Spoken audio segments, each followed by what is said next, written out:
Welcome back to Under the Tights, powered by the one and only Heroes Comics here in Fresno is Shaw and Highway 41. I'm Rash from the Morning Blaze here at 105.1 The Blaze, and this is my favorite time of year. So much is going on in the comic book world. All my favorite TV shows are back. Flash, Arrow, Legends of Tomorrow. That new Marvel Gifted show is pretty good.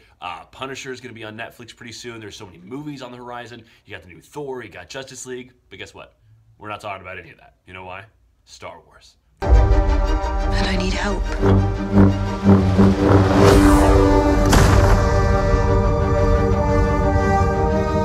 I've seen this raw strength only once before.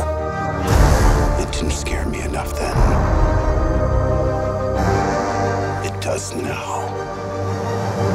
Mind-blowing. I am so excited about this, and there were so many things that you saw in that trailer that hinted at major plot twists in this upcoming movie that are just wrecking me right now. From the amazing shots of the space battle that hinted at maybe Kylo Ren killing his mom too.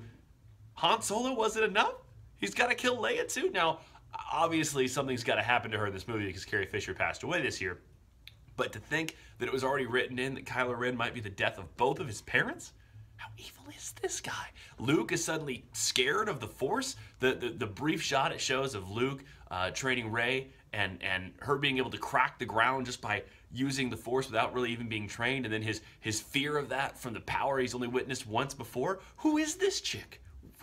We still don't know who she is. I think it's pretty clear from that trailer that she's not his daughter. That was kind of the thought after the last movie was released, that maybe Rey is Luke's daughter and she was placed on that desert planet to kind of keep her safe. Clearly she's not. He doesn't know who she is. At least it doesn't seem to be in that. And maybe the biggest question that I have from watching that trailer is the scene that it shows you at the very end. Is it possible that the biggest plot twist in this upcoming Star Wars film is that the seemingly good guy of the movie, or the seemingly light side of the Force character, which I guess would be Rey after the first movie, teams up with the dark side character?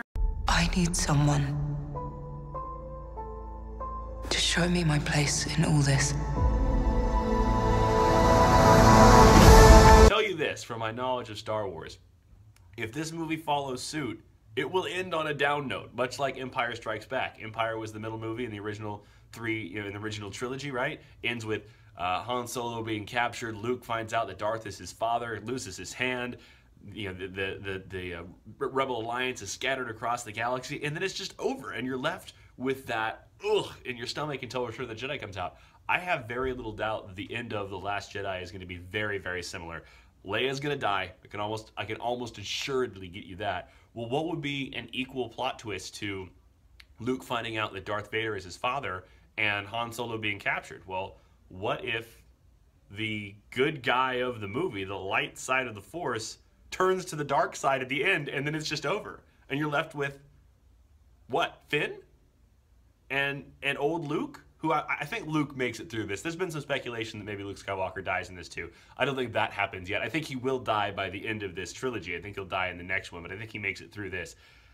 I think that's where this is going to go. Think about how you would feel as a Star Wars fan if that is how this movie ends. The Emperor Snoke and the First Order seemingly claiming victory at the end of this movie. What's left of the Alliance, and what's left of the Jedi if there are none left but Luke and he's too scared to fight? Plus, then you got, all the cute little characters that it showed too. It was almost like a Pokemon video with all the little things running around and shooting lasers. So excited! There's plenty more to get into when it comes to Star Wars. As we get closer to the movie, I'm sure I'll do at least one more of these at the very latest the week that the movie comes out. But if you're into Star Wars and you want some background information, a book that I've been reading a lot of lately that I picked up at Heroes, there's a new Darth Vader series that's out right now. It's kind of chronicling his tales of just becoming Darth Vader and finding his lightsaber and his kind of battle to find his way with the dark side. It's really, really cool. I think they're on like the 6th or I think 5th or 6th book right now. You can find those at Heroes. Plus, it's Wednesday, so new comic book day. A lot of new stuff out today. There's a new Dark Knight's Metal that's out today. A new Flash as Barry continues to fight through the dark Speed Force, and a new Amazing Spider-Man, the downfall of Peter Parker. The coolest part about this isn't just that this is a new story arc that's starting for Spider-Man, but the cover, if you get the right one, is drawn by the one and only Alex Ross, which is amazing. So get into Heroes Comics today, pick up all those new books, check out lots more on Star Wars, and get pumped for this movie. And yes, we will do Flash, Arrow, Supergirl, Legends, Punisher, Gifted, Thor, Justice League, all of that still to come. Comments on which one you want next, and we'll do that next week. Go check out Heroes Comics Shaw and Highway 41. Thanks.